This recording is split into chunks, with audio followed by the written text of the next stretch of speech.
The headgear has a tag with the name of the mask and the brand name. Flip it over where the tag is down on the table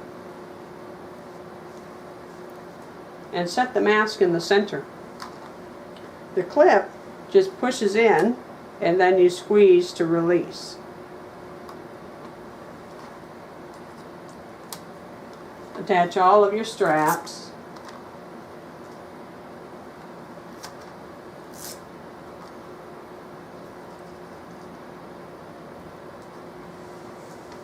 Now the key with this mask is how you put it on.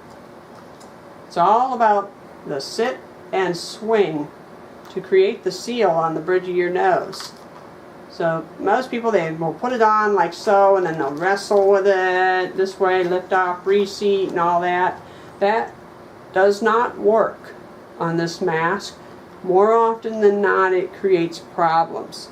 The package it came in gives pictures showing how to put your mask on. So let's say that this is your nose. You set it on your nose and you swing to create that seal on your nose. And you swing in, then you attach the bottom straps, and more often than not you snug down on the bottom straps but not so much the top straps, and that creates the seal. This mask is an excellent choice for someone who has a recessed chin, where your chin sits back a little bit.